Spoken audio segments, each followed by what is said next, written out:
T-minus 15 seconds. T-minus 10, 9, 8, 7, 6. We have main engine start. 4, 3, 2, 1, and liftoff. Liftoff of the 25th Space Shuttle mission, and it has cleared the tower. Control. Roger, roll, Challenger. Good roll program confirmed.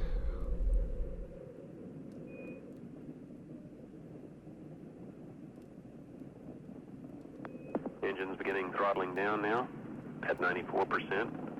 Normal.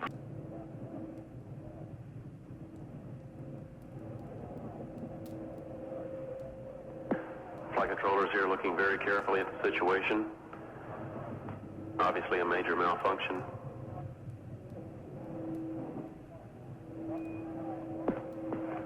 We have no downlink. We have a report from the flight dynamics officer that the vehicle has exploded. Flight director confirms that. We are looking at checking with the recovery forces to see what can be done at this point. There's like 30 million things that could kill you in space. If the oxygen runs out, then we're dead. Of course there's fears. Like, of course, like...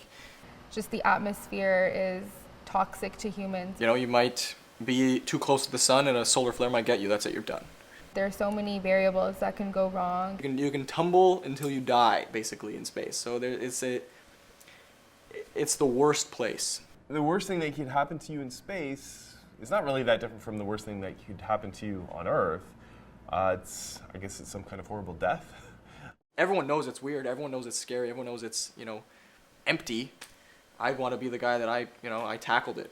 I think the average person thinks that space is a place for science fiction movies, a place that is not somewhere we can realistically go.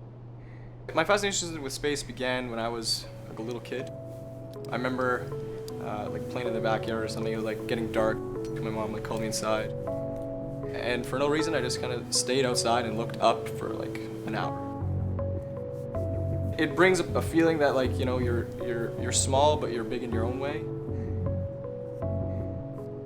I want it to be useful. If I go to space, I want it to be for a reason. But I'm very pragmatic, and I think the purpose of going to space is to do something useful and to actually learn things that will help us on Earth survive as a species in the long run. Developing life on Mars, for example, solving the challenges of living on Mars is the flip side of the coin of living in harsh environments on Earth, providing sustainability to everyone on Earth.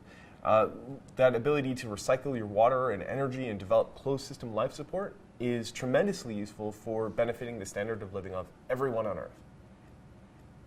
The only reason we know about things like global warming and nuclear winters is because we studied planets that are similar to Earth in a large number of ways, but experience dramatically different outcomes.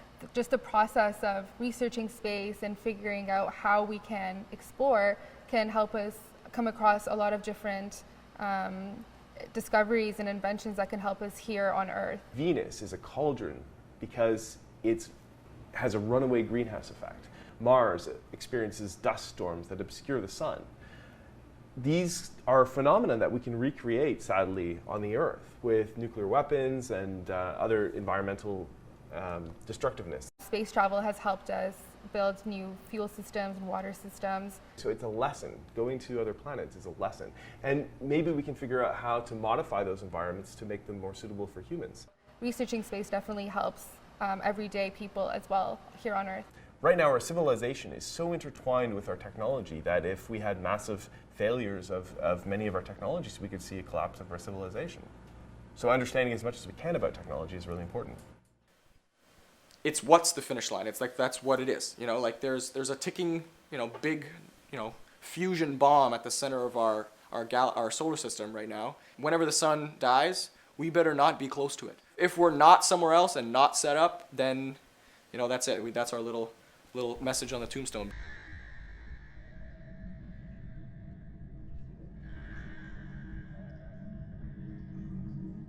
In everyday life, space seems like a totally separate issue, right? It's something that you only think about at those times where everything else is quiet and you realize that, geez, space is really kind of everything.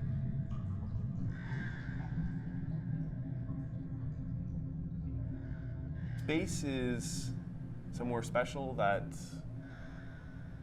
has long-term potential, I think. I'm not sure that human space exploration is different from any other kind of exploration. And I think it's the next frontier. But I don't think space is necessarily more daunting than the oceans were to explorers of the 15th century. It's a more technological challenge. It's different in that you're removed from the native environment of Earth. So you don't have air to breathe, you don't have water. But in terms of magnitude of challenge, I'm not sure it's all that different. If there's no history where someone tries to go into space valiantly but fails, then what was the point then? For at least for the general public to recognize that you tried to do something, even if it failed, is the main, I think, is the most important thing. For the general public not to have that perception, or not to even realize who you are and what you've done then, or what you tried to do, that would be the greatest fear for me.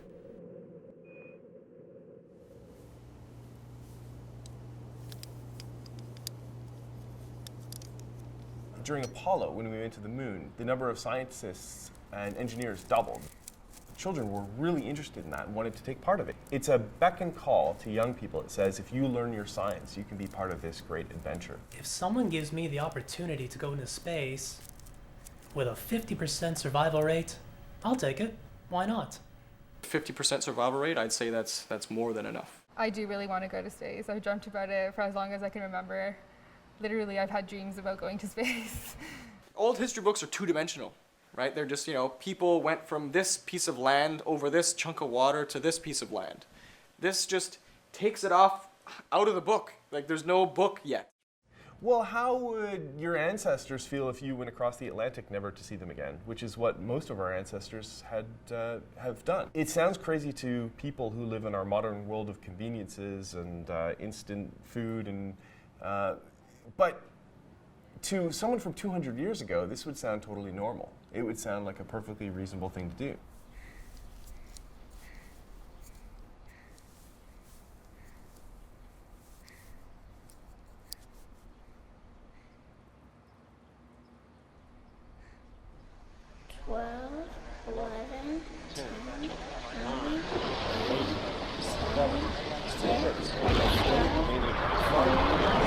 Start. 2, 1. Booster ignition and liftoff of the Space Shuttle Discovery, returning to the space station, paving the way for future missions beyond. Well, for that,